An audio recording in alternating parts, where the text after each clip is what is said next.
Great job that Simon Ekpa is doing. Very, very, absolutely fantastic job that he's doing.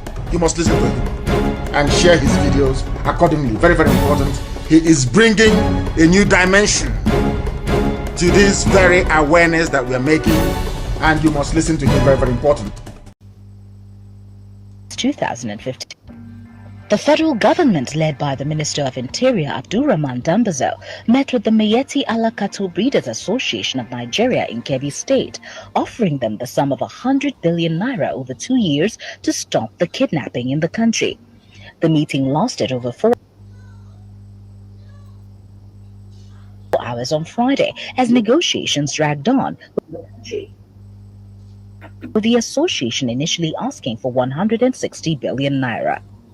The minister said that the strategy was part of the steps needed to tackle insecurity in the country as prescribed by the Economic Community of West African States, ECOWAS. The headsman crisis has risen since 2015 after Muhammadu Buhari became president. Their rampage has spread not only in the north but also throughout the southern zones of the country. The killings by the headsman has led them to be tagged the fourth most dangerous and deadly terrorist group in the world by the World Terror Index. The acting Inspector General of Police, Muhammad Adamu, who was also at the meeting in Kebbi State, added that over 1,000 people have been killed and many more kidnapped in Kaduna. However, he said that this intervention was necessary to bring the criminals to book. The Kebbi State Governor, Atiku Bagudu, said hosting the meeting in his state shows the seriousness of President Muhammadu Buhari's administration in tackling the security challenges in the country. Responding, the president of the association, Alhaji Muhammad Kirua, said the meeting would serve as a foundation for peace between the Fulani headsmen and farmers and among Fulanis themselves.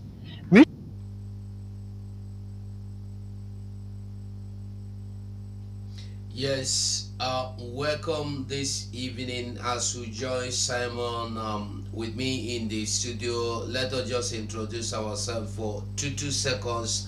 With me in the studio, this is me, Biafran Voice 247, and with me in the studio is Biafra Battle Cry.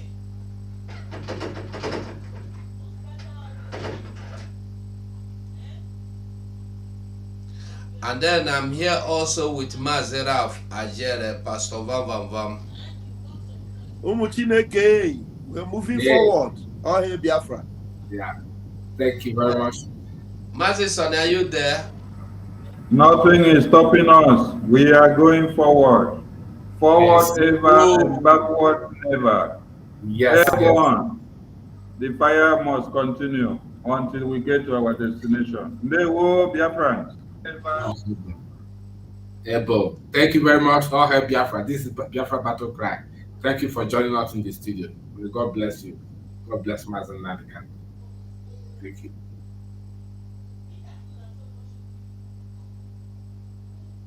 Put in. I greet you, Vam. So I greet you too. Would seem to suffer some disabilities still. In fact, those disabilities they see as punishment, continued punishment for participating in the war.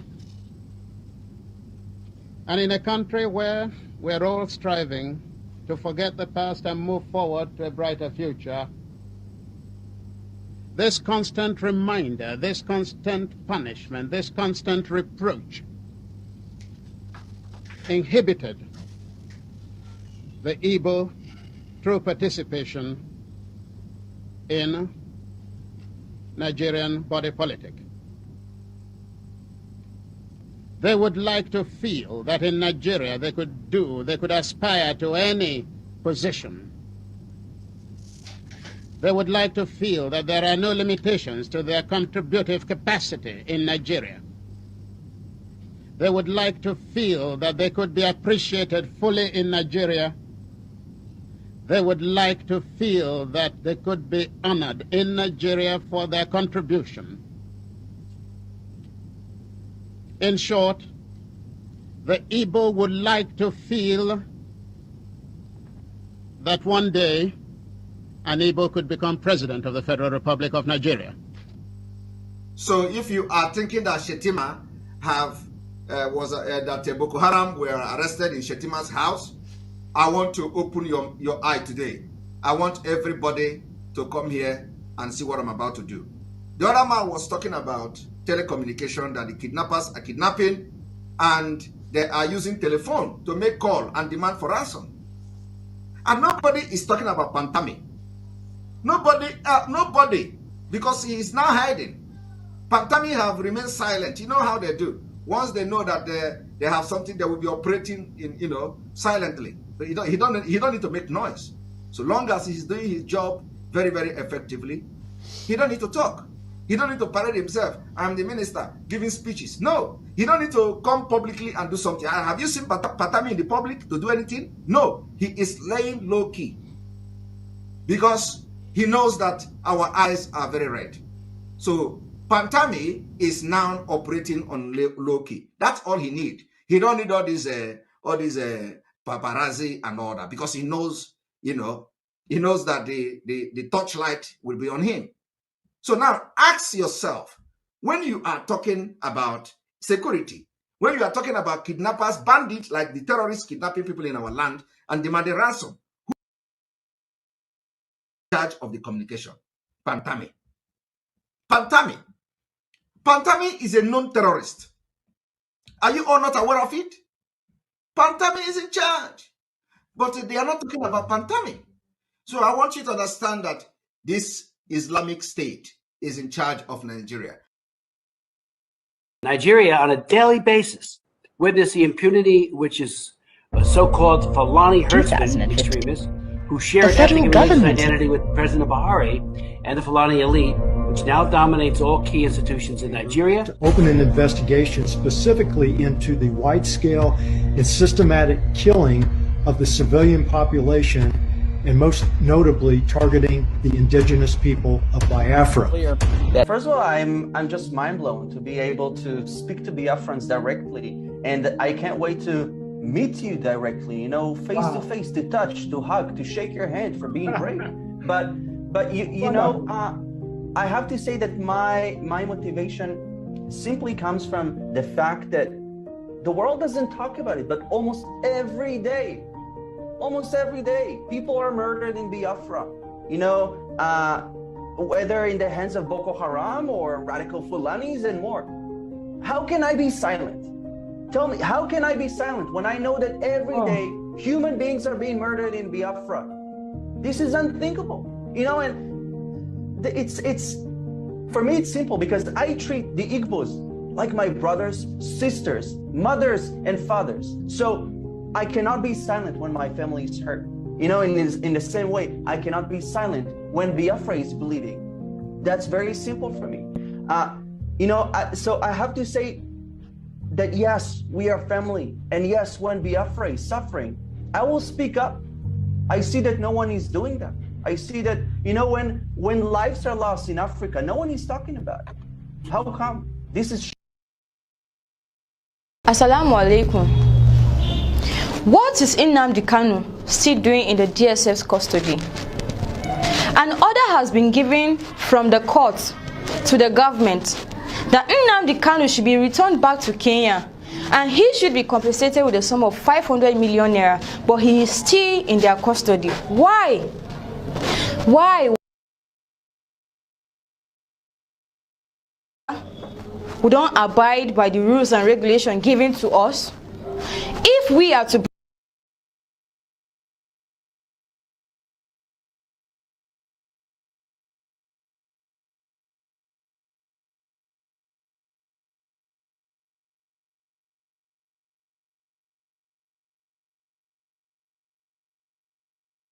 of the southeast and the northerners, because we the northerners are the ones being affected. Why? Because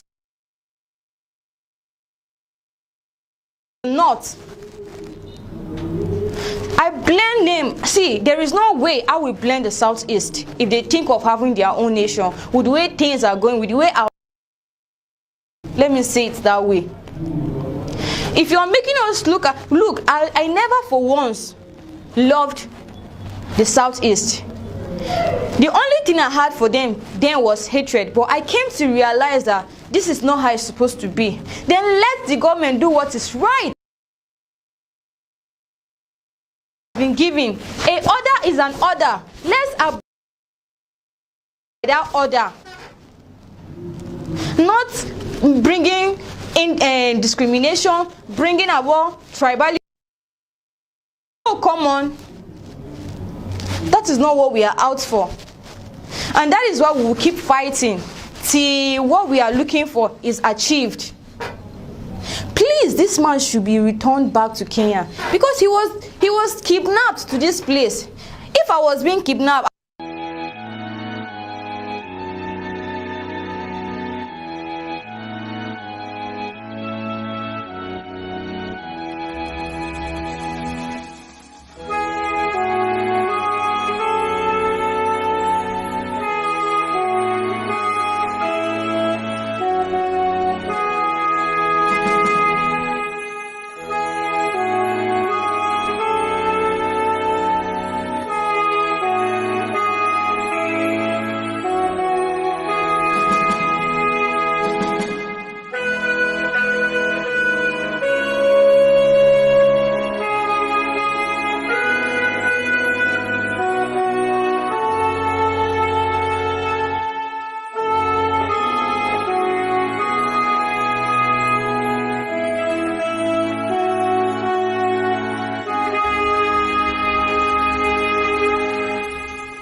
You must go and listen to Simon Ekpa, who is doing a very fantastic job.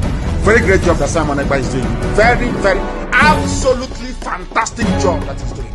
You must listen to him and share his videos accordingly. Very, very important. He is bringing a new dimension to this very awareness that we are making, and you must listen to him. Very, very important. Good evening, good morning, good afternoon. Welcome to this particular Liberation Live broadcast today, the 27th day of March 2023. Today we are going to take this particular awareness for Biafra liberation a little bit step forward as we continue to analyze and bring to you the impunity going on in Nigeria against Biafra people and the reason for you, if you are not yet supporting the liberation of Biafra, the need for you to support this movement for a quicker liberation of Biafra this year. If you are watching from the Twitter, we urge you to join our Enter Biafra. As you are joining Enter Biafra, hit the like button. The like button is flashing with the heart. Just click on the heart and you register your like on the video.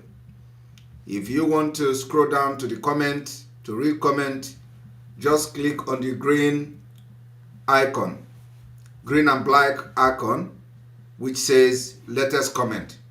Click on it and it's going to change from green to red. And then after that, you can be able to scroll up and down the comment section. If you look at the comment section, you are going to understand that there is a little bit improvement. You can see the time of your comment added to it, because a lot of people requested that they'll need to see the time of comment and all that. Now you can see the time of comment. So we are still putting a finishing touch on the platform.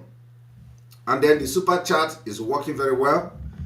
There is still this heart and all this glowing stuff on the super chat. When you super chat, when you make a super chat, it is going to appear to the screen for everybody to see, and then something can happen and you can choose whatever that you want to support the particular broadcast with your super chat. It's going to give you some special kind of glowing images or heart, as the case may be. And so we're making this kind of introduction for those who are just joining us for the very first time, because a lot of people are joining every day. So get yourself acquainted to the website, and we're also going to receive call today. For you to be part of the call, you must watch from the Enter Biafra, and there is no telephone number to call. You only have to click on the mic sign beside the video, beside the super chat. Click on it, and a new menu will open. You click on this message, and it is going to open call, and then you can place call on that. If you want to join us on video, you can click on the video, and it will take you directly to the studio. So we have come this evening to continue to create awareness why we must leave Nigeria and why it must be this year. And today we come with the roadmap, also how the 594 Boko Haram members were released, and how they are abducting our teenagers, young people, women, molesting them, dehumanizing them in Biafra territory. So if you are watching from Twitter, we urge you to come and join, so that you are going to be part and parcel of this particular platform. This platform was built for Biafra people to be able to watch, so that nobody is going to control what we do here. Nobody is going to censor what we do here. We bring evidences to you, bring images to you, and you see it live and direct. All right, if you're watching from Twitter, you have to excuse us now. Come and click on the link and come to channel 2. And you're going to open this link and watch the broadcast live and direct. Thank you. All right, without wasting any of your time, we are going to start and go straight to the business.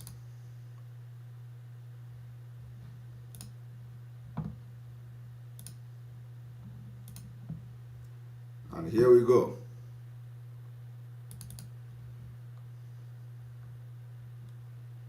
We begin in Gombe State, where a new batch of 594 former Boko Haram members have completed the federal government's deradicalization, rehabilitation, and reintegration program called Operation Safe Corridor. After the taking of oaths of allegiance to the Nigerian state, the Chief of Defense Staff charged the graduating clients to be advocates of peace and justify the second chance given to them. Lanre Adeyemi reports. For the past 7 years, Operation Safe Corridor continues to be an effective tool in the fight against insurgency in northern Nigeria. The multi-agency program is graduating 594 former members of the Boko Haram terrorist group. They refer to them as clients. They have completed months of intensive physical, mental, social, and psycho-spiritual therapy.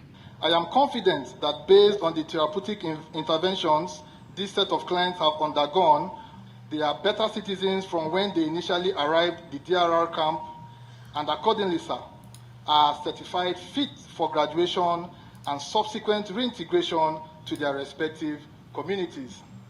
The uniqueness. I want you all to understand the name that they call them, okay? They say they are their clients. Let us go back a little bit. We begin in Gombe State, where a new batch of 594 former Boko Haram members have completed the federal government's deradicalization, rehabilitation, and reintegration program called Operation Safe Corridor. After the taking of oaths of allegiance to the Nigerian state, The Chief of Defense Staff charged the graduating clients to be advocates of peace and justify the second chance given to them. Lanre Adeyemi reports. For the past 7 years, Operation Safe Corridor continues to be an effective tool in the fight against insurgency in northern Nigeria. The multi-agency program is graduating 594 former members of the Boko Haram terrorist group. They refer to them as clients. They refer to them as client. They refer to them as client. For the past 7 years, you have witnessed Nigeria state releasing, educating, and empowering Boko Haram members. In the last 7 years, we have witnessed the worst military barbarism. You have witnessed the worst terrorist attack. You have witnessed the worst impunity because the military are shielding terrorists. Do you know the reason? Because most of the commanders here who are teaching and claiming they have repented are now allegiance to them. Most of the commanders in the southern Nigeria have sworn allegiance to them. So after they train them, they release them to society, they recruit them into the Nigerian military police, civil defense, and so on and so forth. And when they give them guns, they decide them to Biafra land. And what they do is to the attack terrorists could not do, while on rag cloth, they will come with military camouflage to Biafra land and execute it. Some of you will be wondering why your villages are being burnt, why you are being killed, why people are being abducted for no reason. Is because the people that are doing them were actually ex-Boko Haram members. Nigeria government, Nigeria military are lacking men. So they know people are no longer joining the military, not from the southeast, not from the south-south, not from the entire south. There is such shortage of men. So what they do is to hire even foreigners and give them uniform to come to Biafra land and fight. And for that reason, everything called the rules of engagement has disappeared in the face of the earth, especially in Nigeria. The military do not have what we call the rules of engagement, because when you see them, they train them for just 6 months and they give them guns, and the idea is to go and make sure they destabilize the southeast, south-south, and the majority part of the Biafra land, like they have done in other places in the Middle Belt. So when you hear them calling them client, Nnamdi Kanu have been discharged. They are not releasing him. Today, as you see them releasing Boko Haram members, which have killed many Nigerians, this is what they do to Biafra women. This is what they do to Biafra women.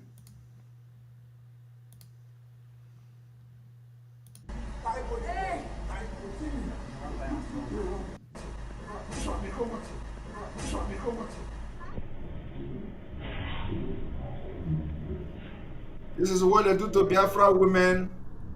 Look at the way he matched the woman. Look at the way he assaulted the woman. Look at the way he used his leg to march on the woman just to break her feet.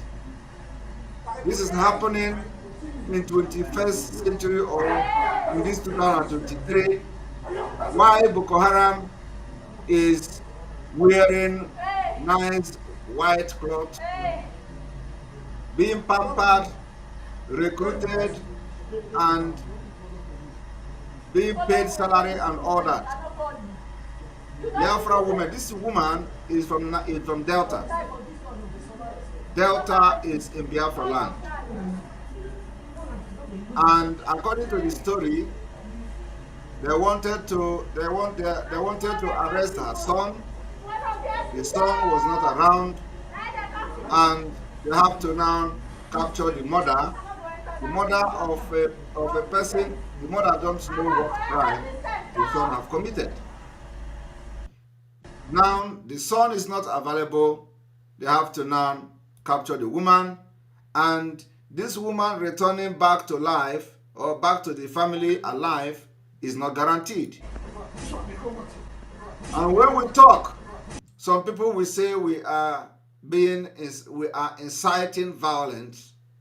We are talking, and now no reasonable leader from Biafra land will give us, will give voice for the defense of this woman. Nobody. But they all have seen the video. They all have watched it. And you have not seen any media condemning it. You have not seen anybody writing petition against it. But when Simon Ekpa will rise up, because she's a Biafran woman and needs to be defended. When Simon Ekpa will rise up now and decide to do something, that is when everybody will begin to write petition. Have you seen how wicked the people are? Now tell me, if this woman is your mother, how will you take it? How will you take it? Look at what a man did. Look at the way he stepped on her. Look. A deliberate torture. Look at it. If this woman is your mother, what will you do? Do you see the reason? Do you see the reason some people will carry gun and look for policemen? Do you see the reason some individual will wake up in the morning and they will carry gun and they will be hunting for policemen? Do you understand? Because some of their mothers, their siblings has been killed. Just like this. Maybe this woman will never return back. The luck she has was because somebody recorded it. If there is no video, nobody knows anything about her. She's gone. But I want you to understand, when you see people burning police station in Biafra land, it has nothing to do with Biafra. When you see people gunning policemen down, it has nothing to do with Biafra. But you see, it is because of these particular atrocities being meted on Biafra people, being meted on Ndi Igbo. Those who are direct victims will pick up arms and they will be ready to do anything to get at the police. And that's exactly what is happening. And it is not going to stop. Now, this is the Boko Haram that have killed military, killed police, killed soldiers, killed everybody, being pardoned and released, while Nnamdi Kanu is still in DSS dungeon. They have completed months of intensive physical, mental, social, and psycho-spiritual therapy. I am confident that based on the therapeutic interventions, and whenever they want to do this impunity, they will bring Igbo man. This man talking here that looks like some mixed, because it doesn't even look like Igbo man, But this man talking here is an Igbo man. So they have to bring Igbo man to give a speech. So that when, it will not be Mohammed and Gaddafi. So that any day we are going to discuss it, they will tell you, after all, Igbo man is one of them, training them. Do you understand? The man you see here, this fairly man here is an Igbo man, according to the name, because anything is possible. We don't know. This set of clients have undergone. They are better citizens from when they initially arrived the DRR camp, and accordingly, sir, are certified fit for graduation and subsequent reintegration to their respective communities. The uniqueness of the program stems from the comprehensive package, which encompasses not only the psychosocial and psychospiritual needs of the ex-combatants. From Niger to Sokoto, Kebbi to Kogi, these clients are from across northern Nigeria. From across northern Nigeria, they are releasing Boko Haram. But in Biafra land, this is what they are doing to 9-year-old boy or 11-year-old boy. I want everybody to watch it. They don't come carry Kamsi. They don't come carry Kamsi. Hey, God. They don't come kidnap Kamsi. Nigeria, what is wrong with this country? God. You see what they are doing to Mama Kamsi? You see what they are doing to Mama Kamsi? This is not fair. This is not fair. This is not fair. This is not fair. They don't kidnap Kamsi. They don't kidnap Kamsi. God.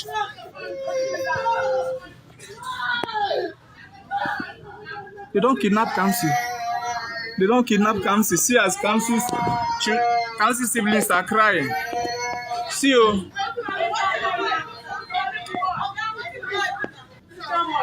See you.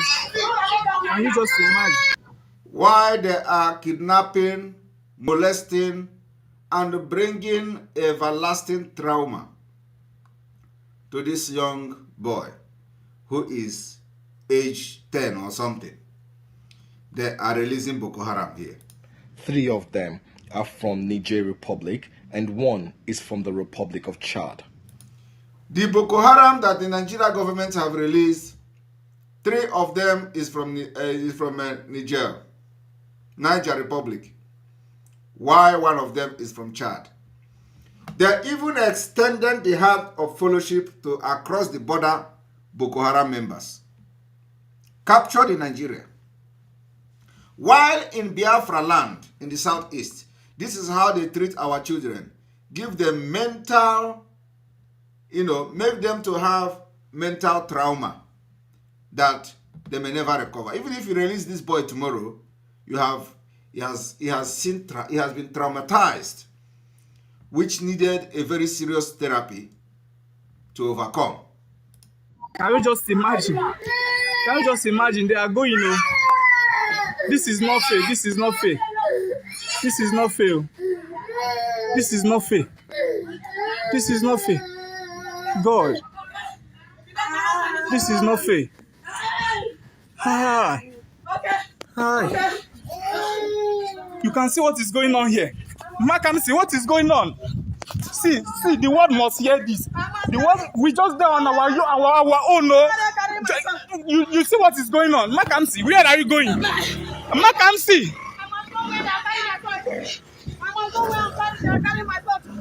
You can see them, You can see them.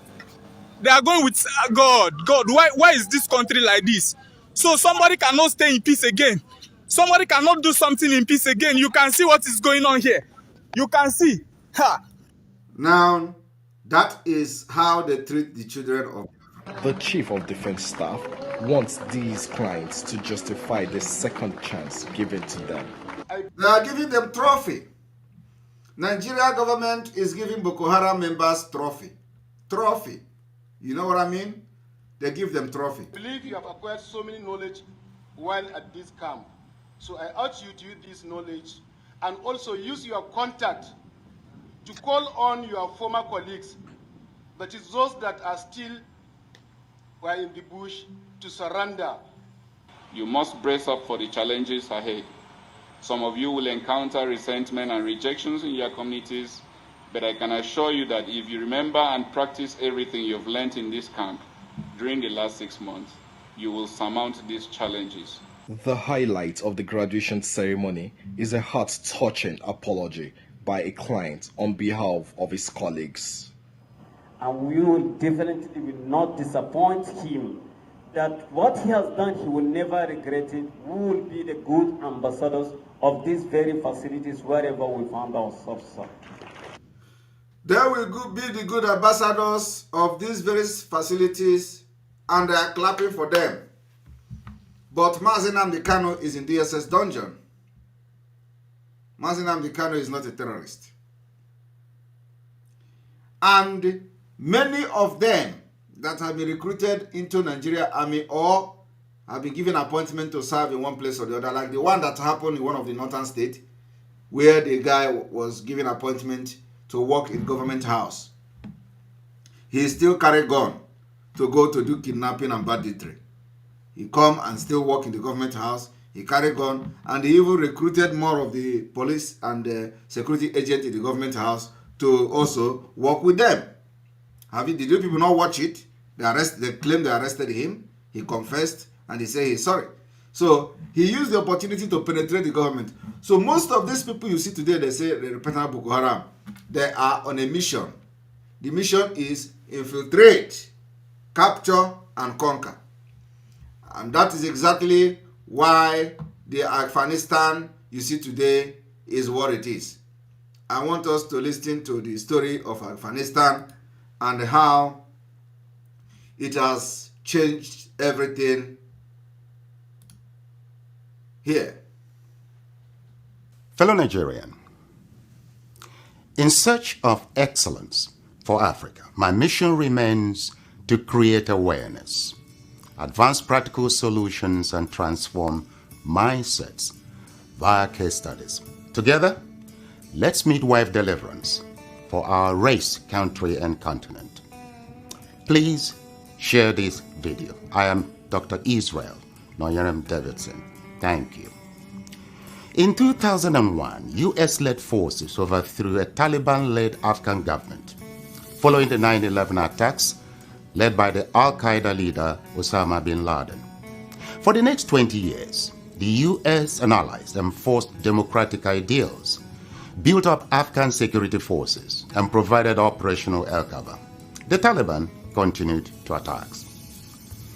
Now, eventually, under President Trump, the US promised to pull out if Taliban agreed to stop attacks and hosting terrorist groups. Today, the Taliban militants have declared Islamic Emirate of Afghanistan and overrun most of the country at lightning speed with little or no resistance from the 300,000 US trained and heavily equipped Afghan forces. US general could not believe an army could crumble at that rate. I did not, nor did anyone else, see a collapse of an army that size in 11 days. There'll be many postmortems on this topic, but right now is not that time. It is believed the Afghan soldiers, though diehards, had unquenchable allegiance to jihadist ideologies practiced by Taliban. They were Afghan soldiers by day, Taliban at heart, and Taliban at night. A situation some suggest currently exists in Nigeria too. So Afghanistan was simply handed over to the mullahs to govern based on their shared jihadist ideological leaning. The south and middle belt of Nigeria should wake up with urgency. The Afghan situation is cooking fast in Nigeria today. Afghanistan is number 1 on global terrorist list. Nigeria is number 3, second to Iraq. And then, thank you very much. That's Afghanistan. I want you people to understand that today, as a result of the Taliban taking over Afghanistan, before they took over Afghanistan, there were no repentant Taliban being released by the Afghanistan government. There were no repentant Taliban.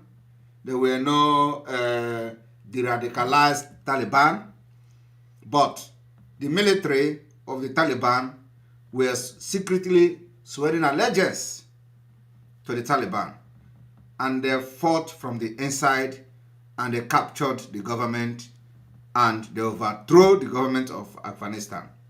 Today, after they have overtaken and overthrown the government of Afghanistan, coming and starting from Finland, the situation of Afghanistan has worsened from what it used to be. And for that reason, the immigration in Finland has updated their asylum procedure specifically for Afghan citizens. And that is what I want to show you today. So now, if you do not rise up to fight to defend and free Biafra and get your freedom, the highest thing you can get is asylum somewhere in Finland, asylum somewhere in Germany, asylum in America, asylum in the United Kingdom. Because the people that are shielding and trying to salvage Nigeria will benefit more when the terrorists control the country. I don't know whether that is what they are thinking. And when you talk like this, they say you are making hate speech. Like one man is telling me, oh, Simon, I followed you for 3 years. You are making hate speech. You know. And so this teaching I am doing now is, according to some people, speech. But people were living in Afghanistan today, they run over them. And the highest they will get, for those who manage to come to Finland, though, because not everybody will travel from Afghanistan to Finland. Those who make it to travel to Europe and find themselves in Finland, this is the package you get. I want to read the updated asylum reception procedures from Finland as at 20th of March 2023, which is to say that the situation of people in Afghanistan is worse than what it used to be. Are you an asylum seeker from Afghanistan in Finland? Read below for current information about the processing of your application, because terrorists is in charge of the country. But for the past 20 years, America pumped billions and billions of dollars into Afghanistan, trying to prevent this calamity from happening. After 23 years, they couldn't prevent it. They penetrated the government, penetrated the army, even penetrated the presidency of Afghanistan. Upon all the money and all the ammunition America pumped into Afghan government, they failed. Today, this is what they can get in Finland and other parts of the world. So when this thing updated just 7 days ago, a week ago, it means that the situation in Afghanistan now is worse. The Finnish Immigration Service has updated its guideline on the processing of asylum application from Afghans, specifically for them. So by the time Nigeria is down and you are fighting Simon Ekpa, you will be looking for how, when Canada updates their asylum application for Biafra people or for people fleeing from Nigeria, you'll be waiting for when United Home Office in United Kingdom update their asylum application for people fleeing from Nigeria, from Tinubu and his group.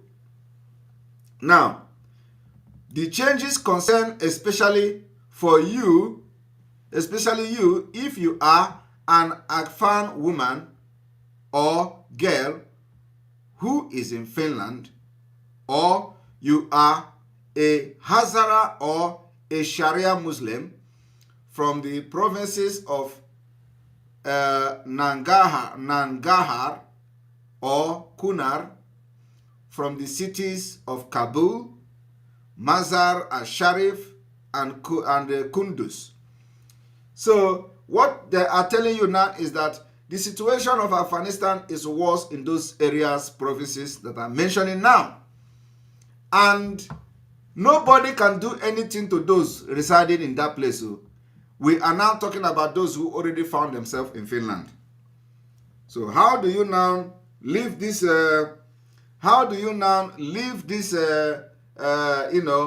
Afghanistan and come to Finland? That is if you are lucky.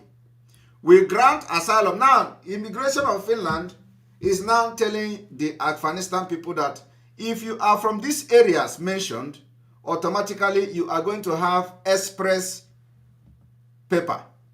You are going to be granted express asylum because the place has been taken over, and it is, if you go back there as a Afghan woman or girl, your life is in serious danger. This is what we are running away from in Nigeria. This is what we are trying to avoid. Now, refugee status in Finland, we grant asylum refugee status in Finland to all Afghan women and girls, as well as Hazaras and Shia Muslims who come from the provinces of Nagara or Kunar, or from the cities of Kabul, Mazar Sharif, or Kunduz. Now, I want to reveal one secret to you. What is the similarity between Afghanistan and Nigeria? They say I am preaching hate speech. Do you know that you just heard that if you are from a Shia Muslim from Afghan, you will be granted, as a woman, you'll be granted asylum in Finland. What does that tell you? What it tells you is that the people that are killing people in those areas are not the Shias. Rather, they are the Sunnis. Do you know the religion that Boko Haram and the Buhari belong to? Both the late and the present one. Do you know the religion they belong to? They belong to the Sunni Muslims. And they are also against Shia Muslims in Nigeria. So when you hear that what is operating in Nigeria is the Taliban of Nigeria, don't doubt it. What you see while they are fighting Zakazi in Zaria, Zakazi is a Shia.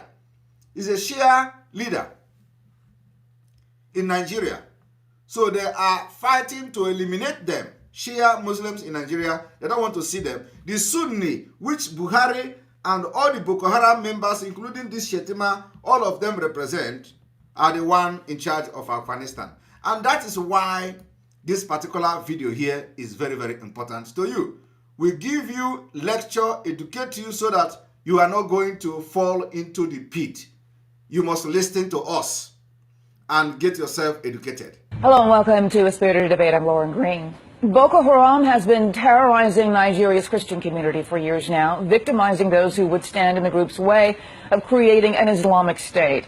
Christian Solidarity International is on the ground in Nigeria, working with victims to give them support they need. Frank Mayok is the program manager of Nigeria's projects and joins me now to explain the religious tensions smoldering in this region. Welcome. Thank you so much. You know, the interesting thing about Boko Haram, which I didn't know before, is that they really come out of Sudan. This is, and we know the strife that was in Sudan, where they broke the country in two. So explain where they come from. Well, I can put it this way. Nigeria, after independence, the first two missions they have, one was in London and one was in New York. The third mission after that was in Sudan. And there is a reason for that. Sudan is the shortcut to Mecca. Someone from Nigeria, they go through Chad and go to Sudan and then go to the Mecca for the pilgrim. The Mecca, to go to Mecca, yes. Right. Mm-hmm. And because of that, there are a lot of Nigerians who go to Sudan on the way to Mecca. Mm-hmm. And when they come back and they are poor, they stay there. Mm-hmm. And Sudan become their own country. Now, when the Islamic government come to Sudan in 1998, and their agenda was to Islamize the Sudan in general, they were working with Nigerians. They were working with Osama bin Laden. When Osama bin Laden was pushed out from Sudan, he took with him one group of the terror, and then another group left in Sudan, and the third group was sent out to serve the neighboring country. Part of those groups were Boko Haram, who were sent to Nigeria. And the idea is Sudan believed that the people who are ruling Nigeria now are not extremely enough, like the way it used to be.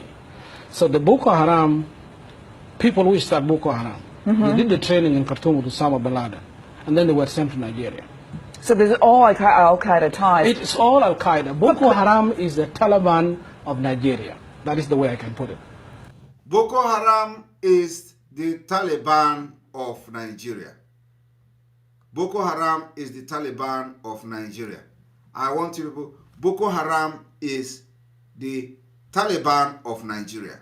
Now, if you understand this particular phrase, then you must understand what I'm doing this evening. If Boko Haram is the Taliban of Nigeria, what does that tell you when the immigration in Finland is granting asylum to people who are Shia Muslims from Afghanistan? What does that tell you? What it tells you is that the terrorists controlling Afghanistan, which is the Taliban controlling Afghanistan, are not Shia Muslims. They are Sunni Muslims. So, and again, let us read. This is what you should do if you are a Hazara or a Shia Muslims from the above mentioned region, or a woman or girl, which it means that if you are in the region mentioned and you are a Shia Muslim, your life is under serious threat. Just like the life of Zakazi and his Shia movement is under threat in Nigeria. Exactly the same thing. So, can you now connect the dot?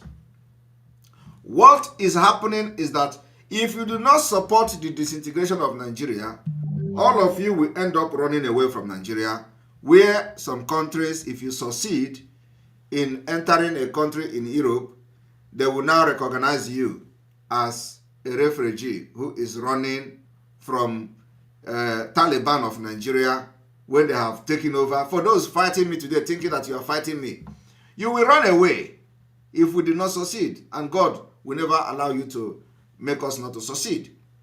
But this is what is await you. I am telling you the fact. Biafra must come this year.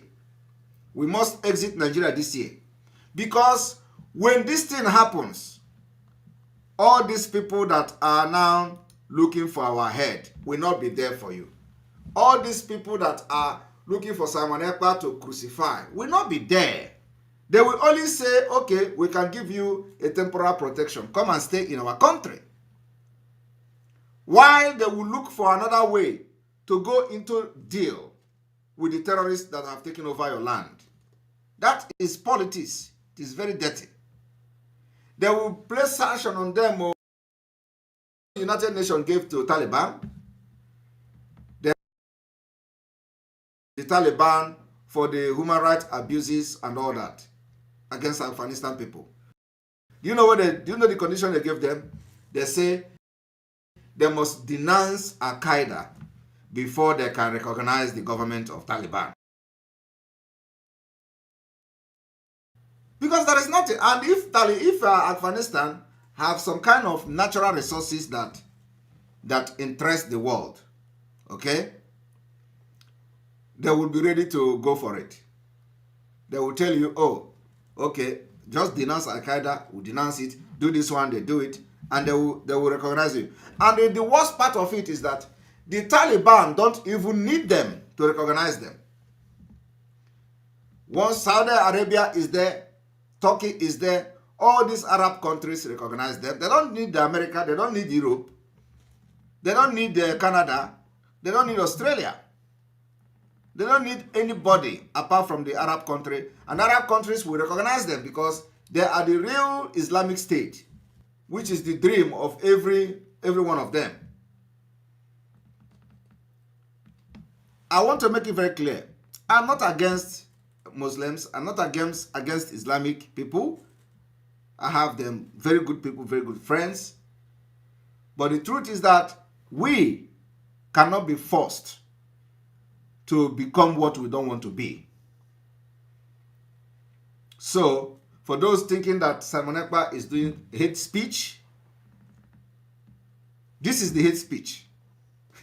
And if this is the definition of hate speech, be my guest, because this hate speech I'm going to feed you with it. Today, people from Afghanistan, they are giving them asylum already. They are advertising it, say, come, if you are from this place, just come and take your asylum. There is no need questioning you whether your life is in danger, because they are telling you that, asking you, if you go back, will you be killed? Because if you go back, they will be killed. So, I want you people to understand what we are doing. Because if you do not support the disintegration so that Biafra will get their independence, out of this impunity, your situation will come to this level. And it will come very soon. But we will never allow that to happen. And that is why we have always maintained that with or without you, Biafra will come. So, again, because of the information I am bringing to you today, connecting the dot, the people you see here are the Taliban of Nigeria, that they are now following the same template in a different radicalized way. to Islamize Nigeria. This goes beyond petty sentiment or politics. It's about finding practical solutions to a national challenge. For the past 7 years, Operation Safe Corridor has continued to de-radicalize and rehabilitate former Boko Haram members, removing valuable manpower from the insurgents and giving these clients a second chance at life. Landry Adiemi, TVC News, Gombe. All those things you just heard are all lies. Complete lie, fallacy. Who are these people that become members of Boko Haram? Who are they? Are they the disenfranchised or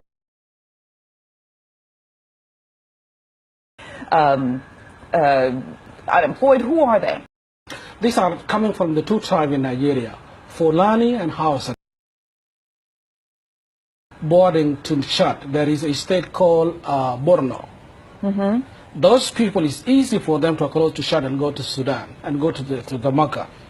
And when they come back, in 1998, the Sudan government opened up the scholarship for the young Nigerian to go for education.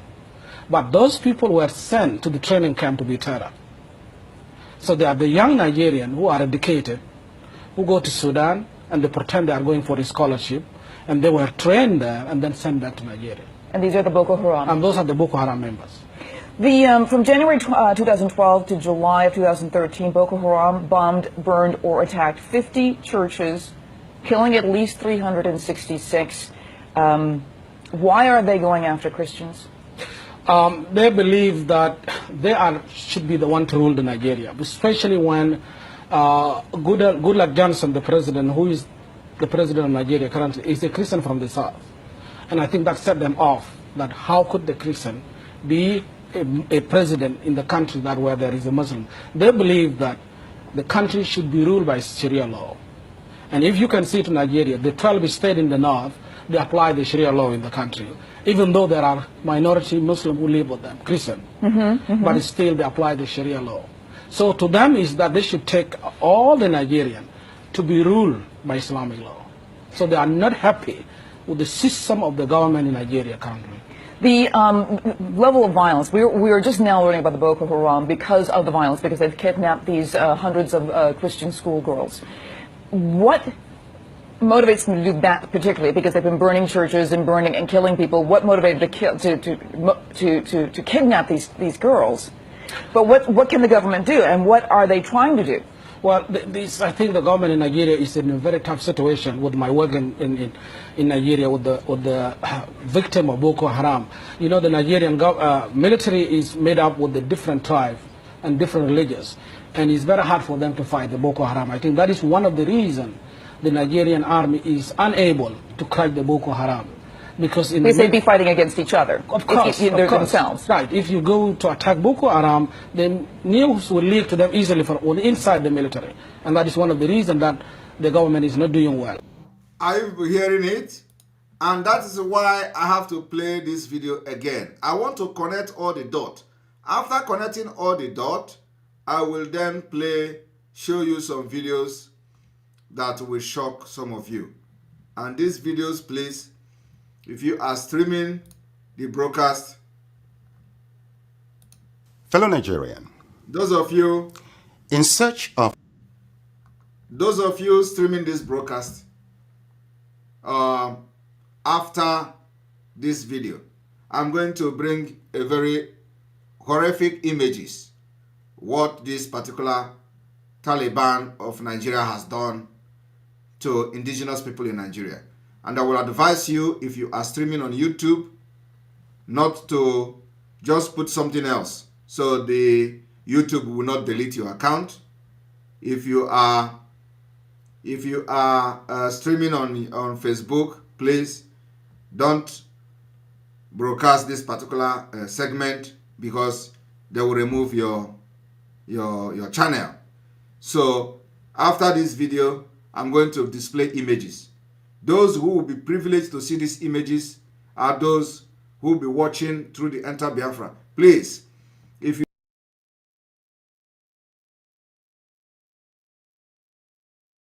watch this particular segment that is starting from now after this video, but if you have the heart to refresh your brain of what this terrorist has done to indigenous people in Nigeria, and the worst situation is coming because they are not going to stop until they achieve their aim, just like they did in Afghanistan. It took them 23 years in Afghanistan upon all the military equipment, money, billions of dollars that America pumped into Afghanistan. The mind, don't watch after this particular video. But if you have the mind, let me refresh your memory and see the reason you must support the exit of Biafra from Nigeria this year, because the worst situation is coming, sooner than you expect. It can start from your village. It can start from your lineage. It can start from your siblings. It can start from anybody you know. So when it is happening to other people, don't think it is far away from you. So I want you to connect everything I'm doing today so that it will make sense to you. So please, our autopiloted media team, you must not.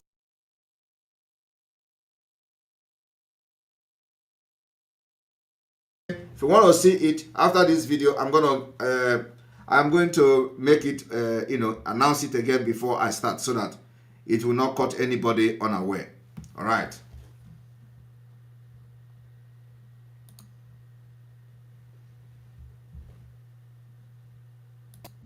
Excellence for Africa. My mission remains to create awareness, advance practical solutions, and transform mindsets via case studies.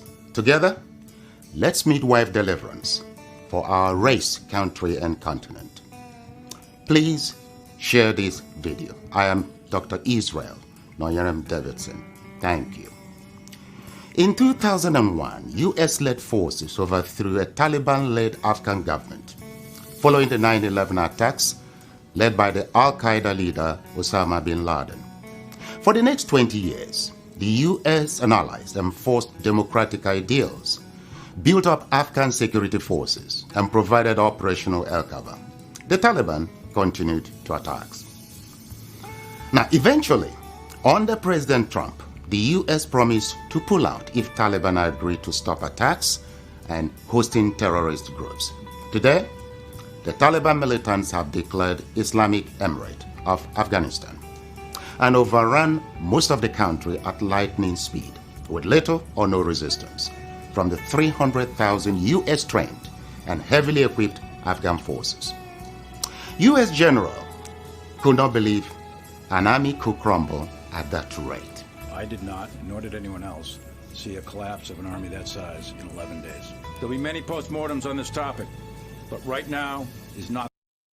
Afghan soldiers, though diehards, had unquenchable allegiance to jihadist ideologies practiced by Taliban. There were Afghan soldiers by day, Taliban at heart, and Taliban at night. A situation some suggest currently exists in Nigeria too. So Afghanistan was simply handed over to the mullahs to govern based on their shared jihadist ideological leaning. The south and middle belt of Nigeria should wake up with urgency. The Afghan situation is cooking fast in Nigeria today. Afghanistan is number 1 on global terrorist list. Nigeria is number 3. All right, you're welcome. You're welcome to the program, to this last segment, where we are going to show some images.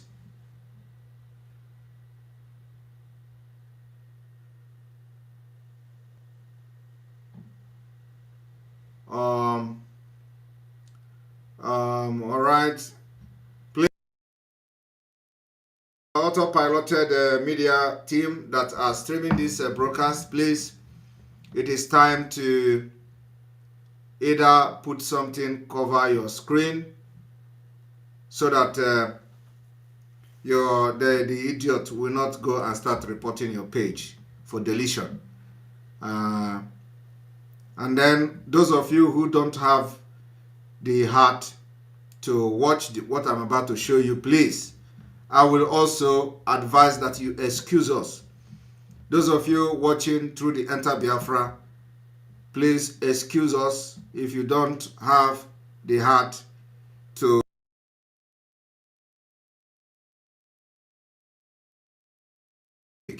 so if you don't have the heart to stand, please excuse us. Excuse us and then come back in the next few minutes, okay? Come back like after 3 or 5 minutes.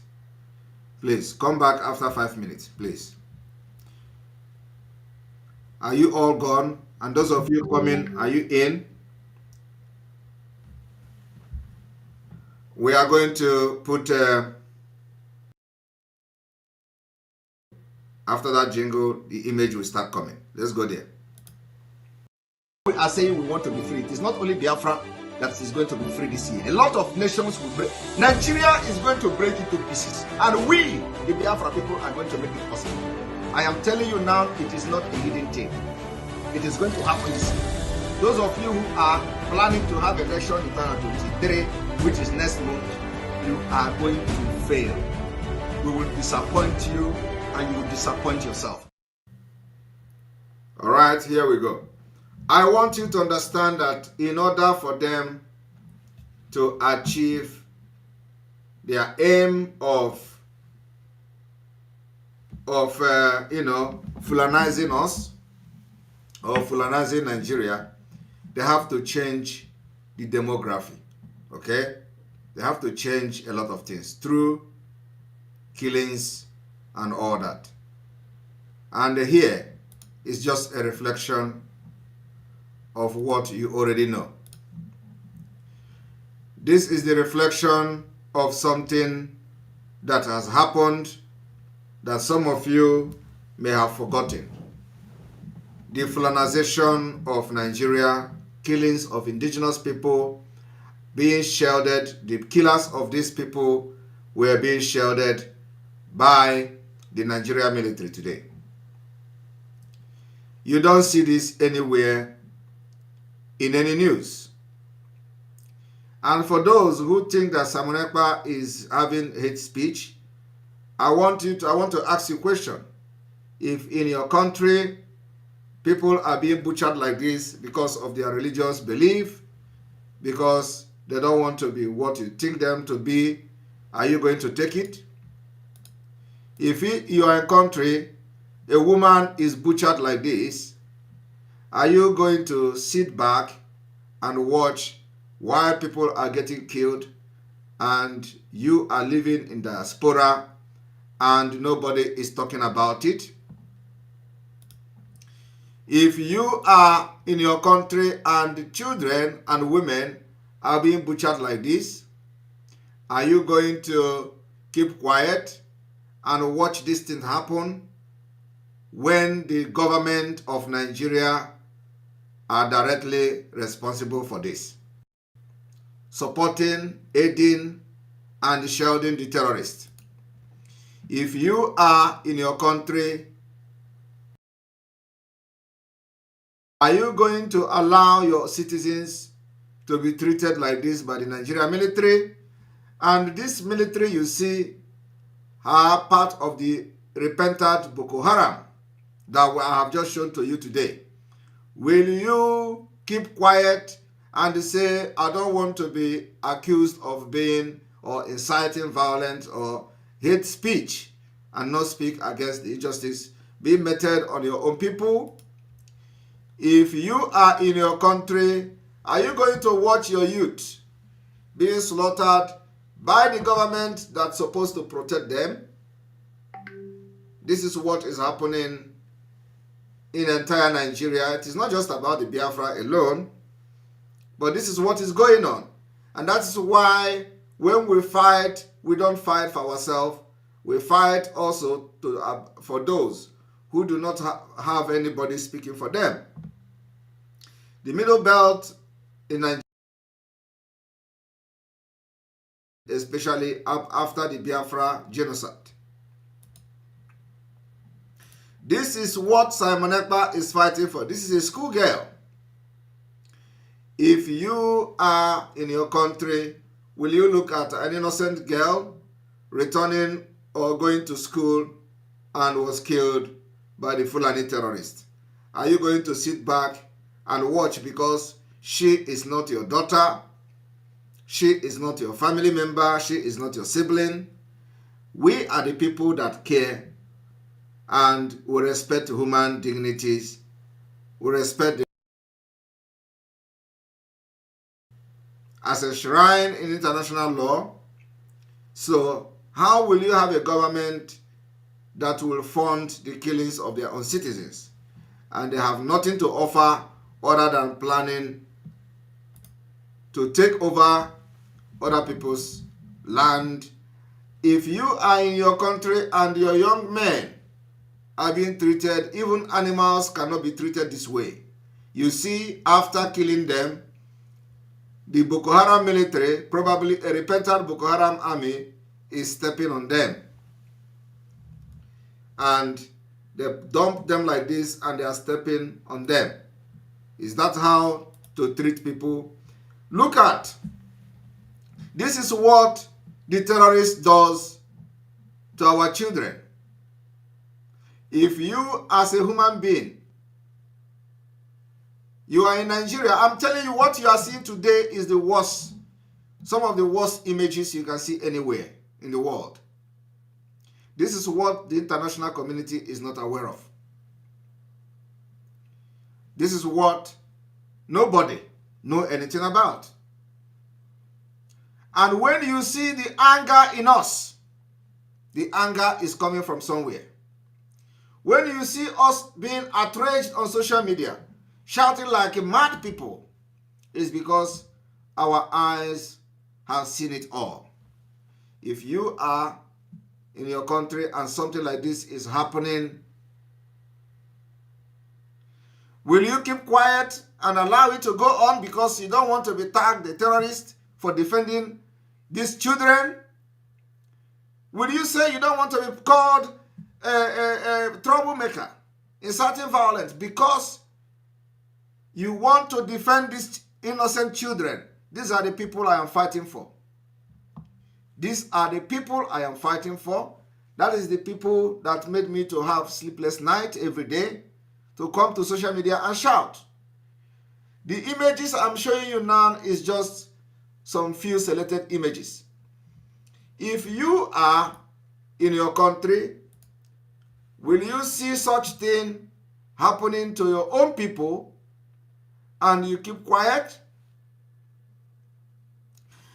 You know, it is always very easy for somebody to stay somewhere and tell you how you are inciting violence, how you are doing this, how you are doing that. Yet, they don't know that the anger is coming from somewhere. This is what we are fighting. This is what we want to live. This is why we have seen something many people don't see. And if you are in my shoe and you have a good heart for your people, will you keep quiet? I am asking, these are the things that the Boko Haram repentant, both those that were not part of the army and those that are part of the army, are doing in our land today, in order to put fear on people not to talk. If you talk, you get killed. This is almost the same age with Kamsi that I just showed the video of how they abducted him from his own home. A child of just 10 years old was molested, traumatized with guns and AK-47 welding men. If you are in my shoe, are you going to keep quiet seeing all these things because it doesn't concern you? This is the crimes against humanity that is propelling us to do what we are doing today, to say enough is enough. We need a country where human life can be valued. We need a country where people will have fear of God. We need a country where we can love each other. We need a country where our culture can bind us together. We need a country where our value system, way of life, can be a very big, significant tool in binding us together to love one another. Today in Nigeria, it is not possible. We don't have any culture in Nigeria that binds us and Fulanis together. We don't have any culture in Nigeria that binds us and Boko Haram people together. In Biafra, we have one culture that binds us together. We have the same way of life that binds us together. We have that bind us together. So if you are in my shoe, are you going to be in Europe or Finland enjoying yourself and allow your people to be killed this way? This is the handwork of Fulanese. You have not even seen any image. This is the handwork of the terrorist government in question and turn it to Islamic State. And you have not seen anything. I want you to understand that when you see us talking, the anger is too much. And this particular platform today, the Enter is serving its purpose, because with Enter even when they will report, the highest they can do is to tell me to edit the broadcast, and I will edit it. But nobody can close it, because this is our own. So that you will understand why we are doing what we are doing, and the reason you must support the disintegration of Nigeria to end this impunity. I am doing this specifically for those whose job is to say that Simon Ekpa is inciting violence. I am doing this. This is the Nigerian army torturing Biafrans. I am doing this so that all of you will understand that there is a reason why you must support what we are doing.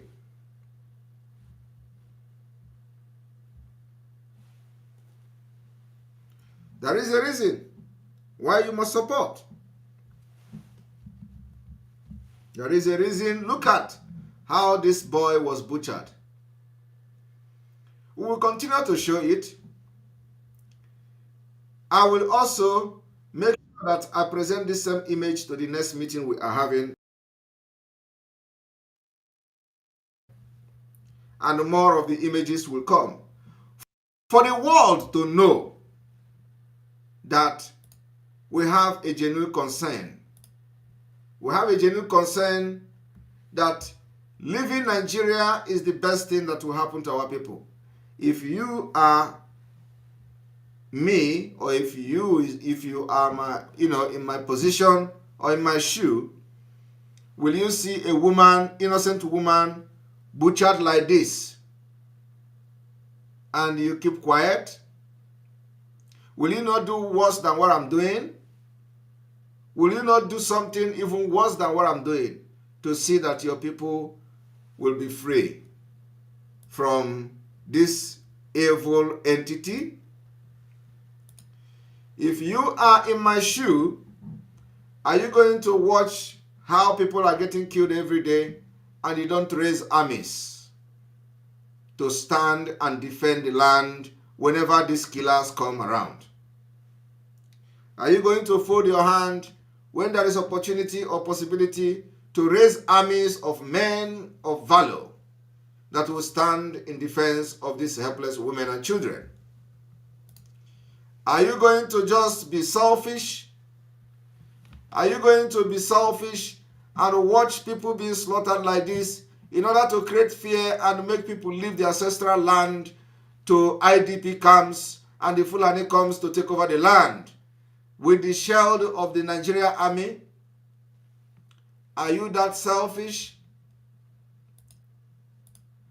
Are you going to look as a kid that knows nothing in this life? His two eyes were plucked off by this Nnamdi terrorist. And this kid is sitting like this. The only sin he has committed was to be born in Nigeria.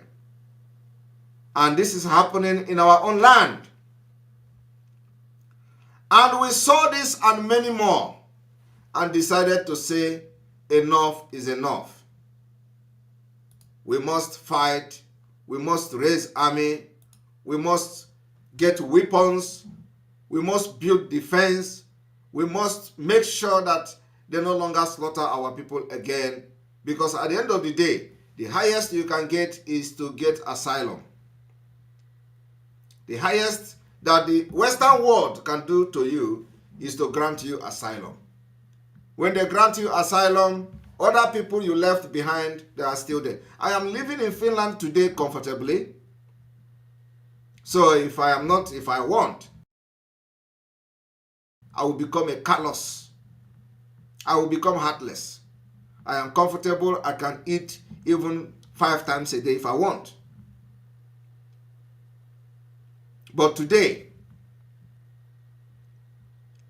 I am losing everything for Biafra to make sure that we made history and protect and save lives in our land. To make sure that somebody have to do something.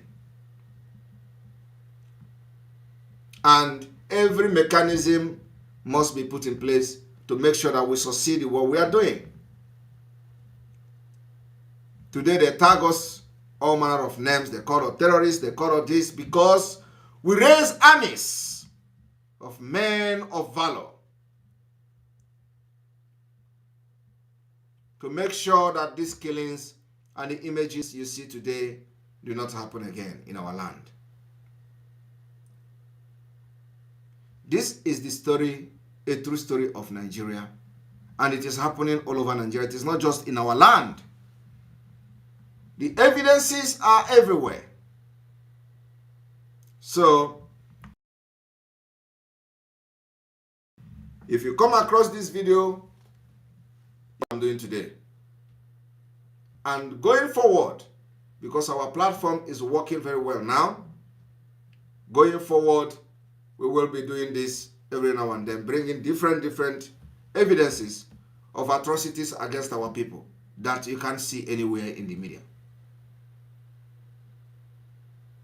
Maybe that will touch you to know that you can't continue to fight Simon Ekpa. You're not fighting me. Because tomorrow, it could be you. You know, one thing that sometimes amazes me is that some of the people that are attacking me on social media, calling me to come to Nigeria, if something like this happen in their village, there is nobody to defend them. Nobody. I am telling you, it is still the Biafra people and Simon Ekpa that will intervene. Some of them have nothing. There is nothing anywhere, not even vigilante in their village. They still depend on the security we provide. Whether they like us or they hate us, they're going to depend on that security.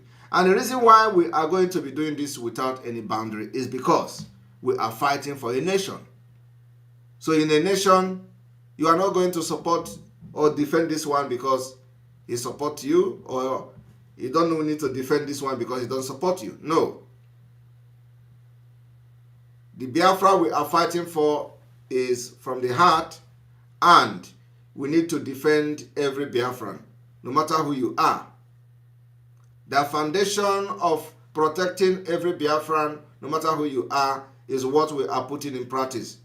And that's why when they are being attacked in Lagos, we have to rise up and speak for them. Even when they were the one championing, Simon Ekpa must be kidnapped, Simon Ekpa must do this, must do that. But when they run into trouble, because I know in their heart they are Biafrans, we don't leave anybody behind. So if you are one of those who have always attacked Simon Ekpa, who always see Simon Ekpa as your enemy because you are not the one doing what Simon Ekpa is doing, it is time you retrace your step. If you are one of those who have come to ask me, where is your countdown? While we were counting down, you were campaigning for P2B, and then after P2B have lost monumentally, you come back to ask what is your countdown? Where is your countdown? How can we have a countdown when you have fought every step of the way? The picture you see today could be you.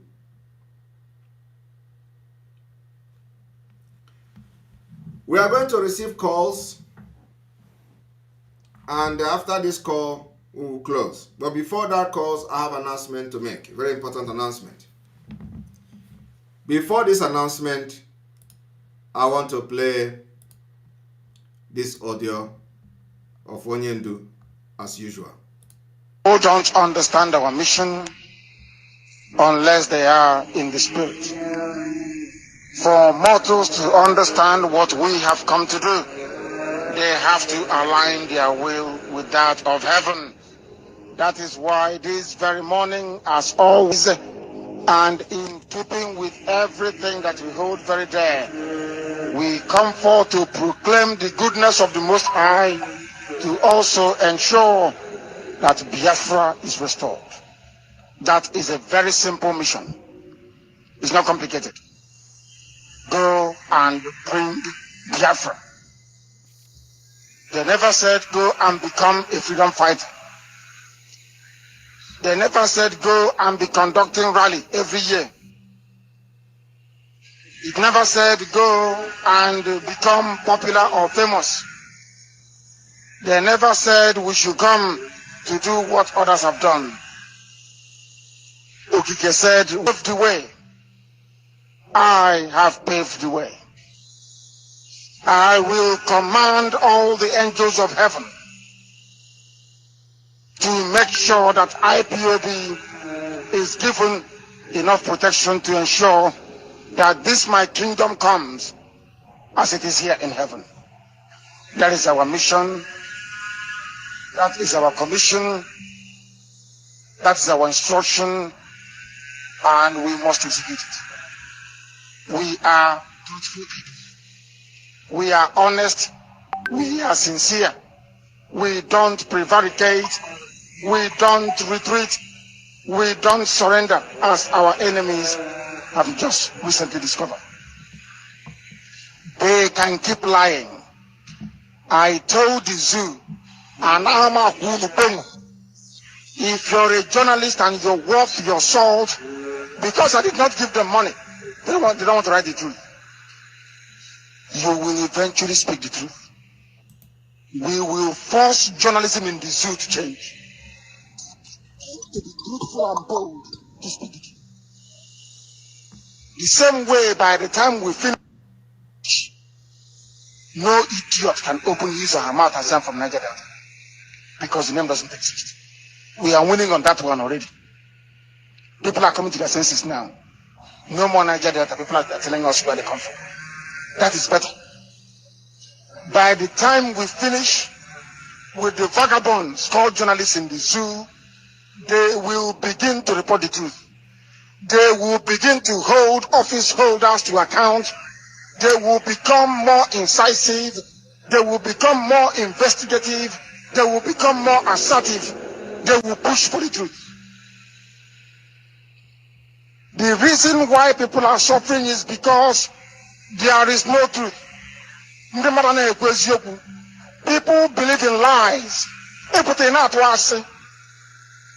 And when you're lying, you're doing so brazenly. Radio Biafra will drive away all these demons.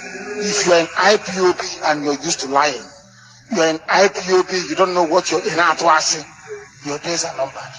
I hate liars. I can't stand them. I'm going to YouTube. I cannot stand them.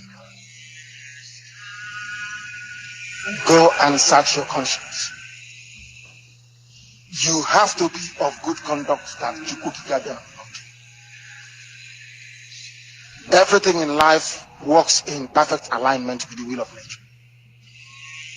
You cannot be a liar and a thief and a kidnapper, and you want Biafra to come. You are dreaming.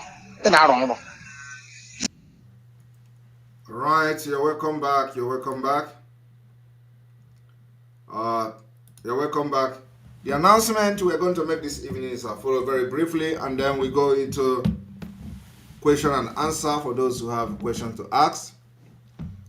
This evening, and excommunication of Victor Obinna,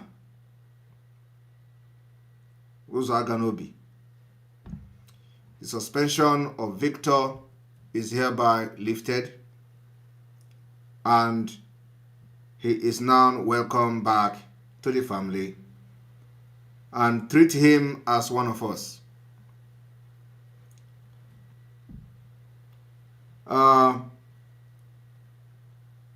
You go and conduct yourself. You know, I have not spoken with you. I have not contacted you. I have not, I know you have tried to reach to me, but I do not need to speak with you to know when things have changed. We will still be watching you with one eye. For now, from this night, your suspension is lifted. You're welcome.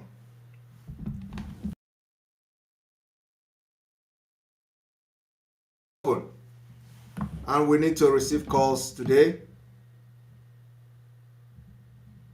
One moment.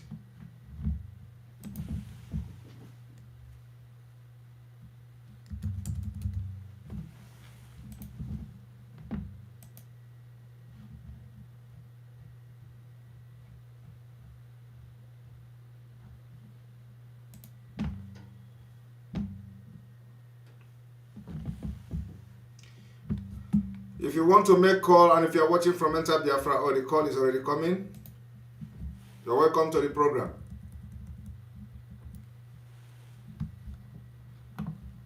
Hello?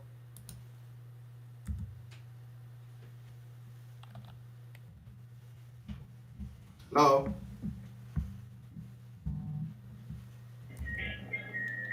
You're welcome. Hello? You're welcome to the program. Yeah, good evening, Simon. Master Simon. Good evening. Thank you. There. Please, Obi, there is something I just want to talk about. It's becoming like a problem. It's because of this, you know why you are banned in this and YouTube and all that. It's because of these images. We, the people, the Biafrans that are watching you, that are inside this Enter Biafra, we know all this. If you can keep them or minimize them, so that because there are many people that are sharing it in both Facebook and YouTube, this will enable the YouTube also to ban them. Thereby, we will lose the places that we can evangelize. I don't understand when you start watching me. When did you join this program? Me? Yes. Right from the time you started in 2019. No. When did you join this program? When did you join this program today? Oh, sorry. No, I joined late. Sorry. if I missed the point, yeah. Okay. All right. So that's why. Yes, that's why I'm asking that question, because I told everybody to either cover their screen and don't show it. You know, everybody streaming the program. I gave that particular notification before sharing it. So nobody that is broadcasting this particular program will air these images. So I already gave that warning before sharing it. So, and that's what we should be doing, because there are people who need to see these images, and we can't just hide it anymore. Yes. We have our platform. That is the dividend of having your own private platform. Okay. Yes. Thank you so much. That's what I wanted to to share. All right. Thank you very much. Thank you so much. Thank you. All right. Bye. All right. You're welcome to the program.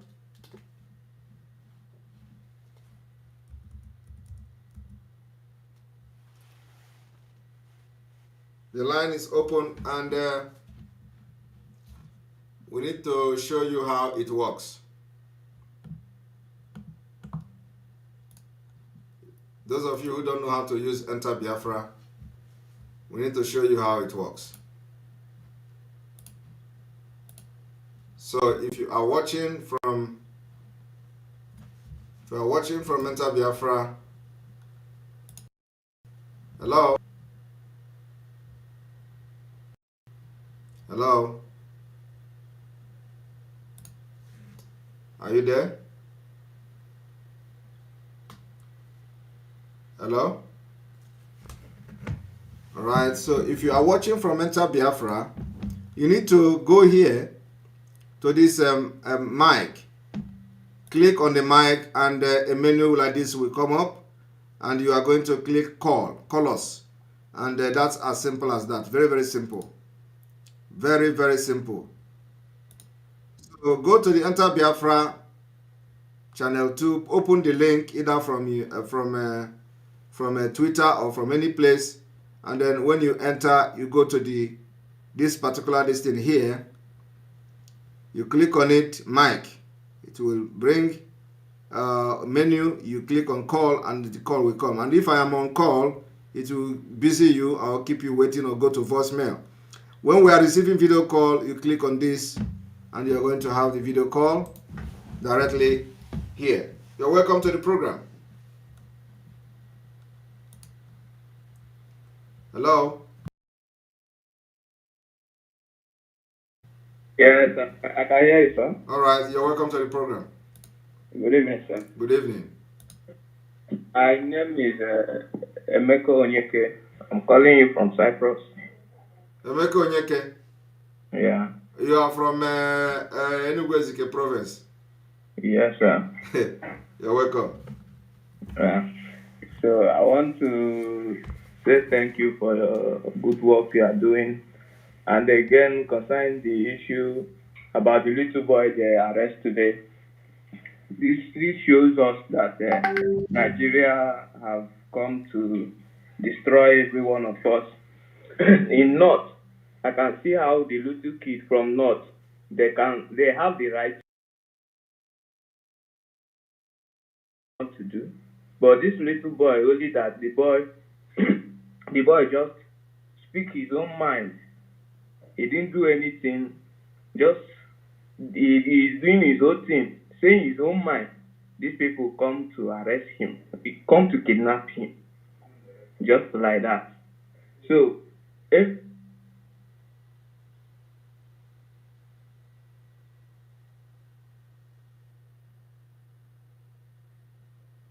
Are you there? Okay, we lost him. The issue of Kamsi, the little boy, we've given the local government chairman 48 hours, and I know that I've received some response from him. The local government chairman claims he has no hand in it. We are not going to believe that.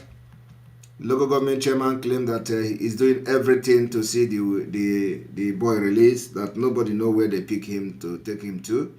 The king of the village or the king of the place also claimed that they have no knowledge about it. But we are holding the local government chairman responsible. So after 48 hours and the boy is not released, then they are going to hear from Biafra people. You're welcome. Hello. Good evening, sir. Good evening from here. Good evening from here. Thank you so much, yeah. I really appreciate what you are doing, sir. Thank you. I've been trying to reach you this Enter Biafra, but it's like network. This is my first time of getting through, sir. Wow, it is very, very easy. I don't know how to put the word, but I really appreciate what you are doing, sir. And God will continue to bless you, strengthen you more and more. I feel like I don't even know when tears is just falling out of my eyes by this image coming out, and some of our Biafran brothers and sisters, they are still talking about one Nigeria. I don't know where they put their brand. Many of them went to school and they're educated, and some of them have traveled to different countries and see how things run there. They cannot try to bring those things back to their home people. Rather, they are pushing one Nigeria, pushing endangering people, poor masses, endangering their lives, putting their life in it, because the way they have access to internet, there's many people that don't have the same access they have, but they are using their own to endanger people's life. because they can use that internet and propagate the word of Biafra out, even though if they did not mention Biafra, but the way they will put it, people will understand that. Are you there? Are you there? Oh, we lost him. Please call back, call back. The line is on, the line is on. The line is on. You're welcome to the program. Yes, sir. Hello? Hello, good evening. Good evening from here. You're welcome to the program. Yes, good evening. I'm overexcited. This is the first time I've been able to call. Wow. I'm been following you for a very long time. You're welcome. And I'm calling somewhere from the zoo. You're welcome. God will bless you richly.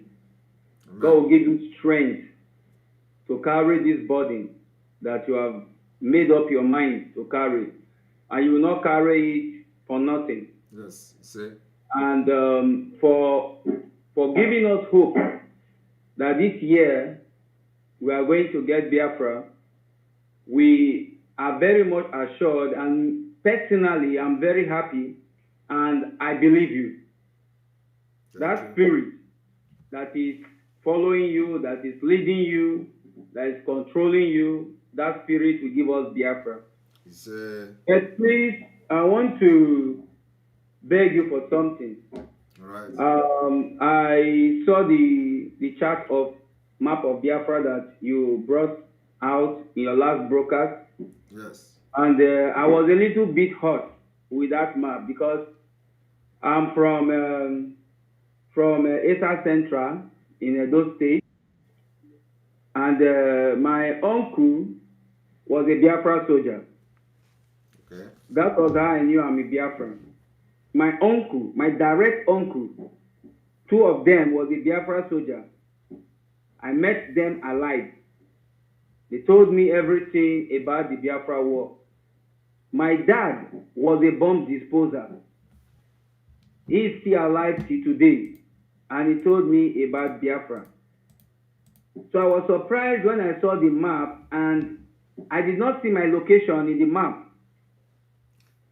So please, what is happening? Where did you see the map? The 32 states that you listed out. The 32 that you listed out on YouTube. There's a map that contains the 32 states that you listed out. And those 32 states that you listed are the ones that came out from data, which is 4 states. I did not see my location. I did not see my location there. How can you see your location? When did you see map? I didn't get you, sir. Did you see any map? No, what I'm saying is that the locations that you call, that is the state from those four, listen. This is part of Ondo State. Okay, listen. You didn't say anywhere that part of Edo State. Each part of Edo State is added to it and all that. Okay. Now listen. You see. Okay, sir. We are not going to leave anybody who wants to be a Biafran behind. Okay. Now, if you what I called there is no map there. So that if you see map, maybe you are going to see yourself in the map. Okay. But yeah, because what I called is different from map. What I called is the name of the state and the capitals. Capital of the proposed capital of the state, and then also in each state we are going to have 15 local government and 5 districts. So each state will have 15 local government and each state will have 5 districts. So you wait until we get there before you can say you are not part of. You have not seen yourself there. Okay. Okay, sir. Yeah, because each state that we have is going to comprise of 15 local government. So if you are part of Biafra, you're definitely going to be there. And then there is always, even not only you, there are people that will have opportunity to be added when they want, because some people may even come when they see that everything is set. Okay, they may not of it now, but when the things have set, they are coming and say they want to join Biafra. So what we have now is the people that we have consulted, and we are very sure that they are part of us and they are supporting what is going on. So that's where you see it. But when the map comes, which we have not made it public yet, you are going to see yourself there. But let me tell you, that in the history of Biafra, this is the first time something like that is coming out. Do you agree with me? Not even the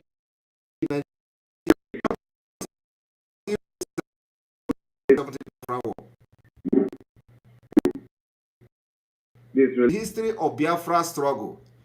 This is the first time ever that there is a structure, a state structure. This particular state structure did not start today. Okay? It did not start from us. It is something that they have done, a job they have done many years ago. But people have activated, and those behind the scene have to believe that yes, the right people are now here before this kind of thing can start coming out. So it did not just come from nowhere. And sir, this the Fulanis, they have taken over all those areas from Auchi down to Ekoma, down to, as if you are going in the road to Benin, from Ekoma to Benin. They have taken over all the bushes. Even if you go into the town, they are not everywhere. Any place they kill, any place there are terrorists and killing people, let our intelligence know. Just come to a program like this and say it, and leave the rest. Yes, thank you very much. Thank you, sir. Yeah. All right, the line is open. Those people that are writing me about some questions, somebody wrote me, some of these questions, are not really something that I will start addressing, but I want them to call and ask those questions.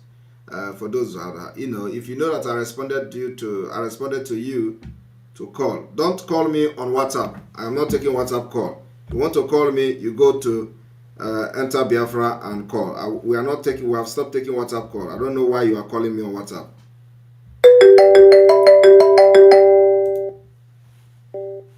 Let me block the ass off. You're welcome to the program. Hello. Hello, you're welcome to the program.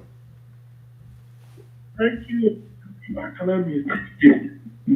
There we Oh, lost you.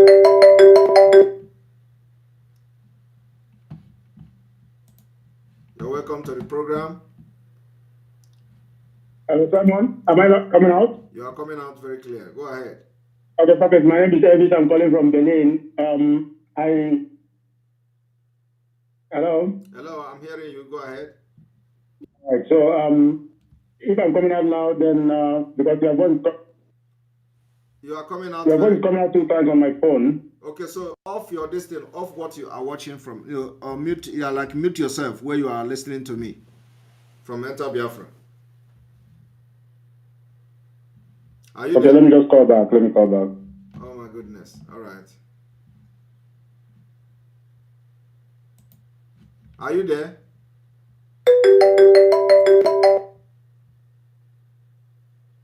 Hello?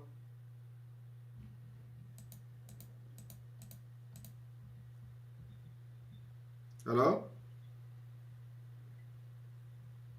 Okay, we can't hear you at all.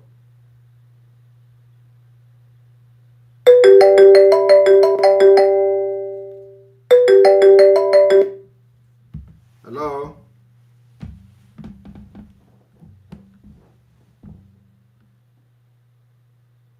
Hello? Yes, are you there? I think it's good job. I was calling up from Richos Island. I can't hear you. Hey, Calling from Mauritius Island, and I've been watching your program since all this while. Okay. I thank you for your good job. I thank you for all you've been doing. Thank you. Yeah. Good morning, sir. Good morning. I thank you for the good job. I've been watching your program from Mauritius Island. From Mauritius. Wow. Yeah, from Mauritius Island. Yeah. Thank you, sir. Thank you. Thank you. Yeah, I thank you. I thank you for your good. I thank you for your good work. Thank you for the good job. Thank you. Yeah. All right. All right. Those asking how they can share on Enter Biafra, if you look at those asking how they can share on Enter Biafra, look at the screen that is share on Facebook, share on Twitter, share on email, share on all the share is there. Just look at if you are using phone, look at on top of the screen. If you are using a laptop or so, also check here. Let me show it to the screen so you can see. It is very easy to share. If you look here on top of here, you're gonna see share. This is Facebook, this is Twitter, this is tweet, and then if you click on this plus, you are going to see many possibility, many channels to share. You're gonna see Facebook, LinkedIn. You see this copy link. You see Facebook Messenger, PayPal. You see this Mastodon, Parler, MeWe, Google Room, Classroom, Twitter, Pinterest, all of them, Kik, Skype. And then they go on and on. You can send the email, you can see Reddit, you can see Trimmer, you can see WordPress, Amazon Wish, Yahoo Mail, WhatsApp, everything you can share to almost every social media here. So you see Line, you see Live Journal, you see MySpace, all of them are here. So which one again? Most of you using Ulink. All right, you're welcome to the program. Who is on the line, please? Hello.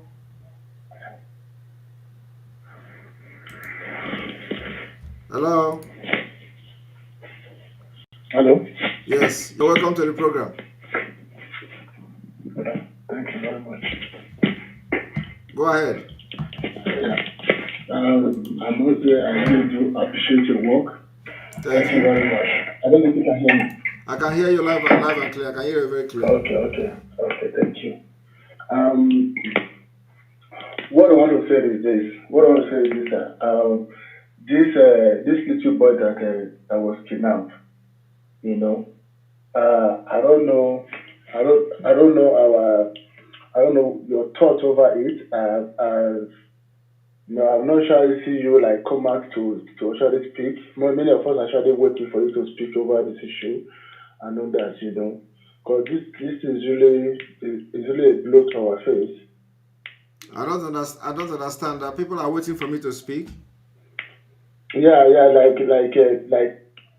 a person like me, I'm be waiting for you to speak over it, So I don't know. Some of you, are you on Twitter? You say what? Are you on Twitter?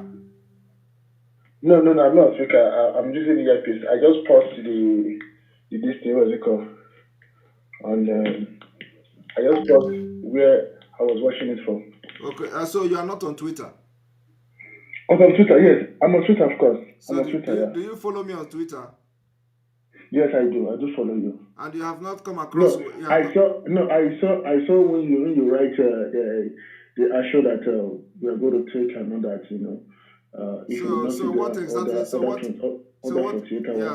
So what exactly? Many of us were still waiting. Maybe if you come online like this, that maybe you speak over it and all that.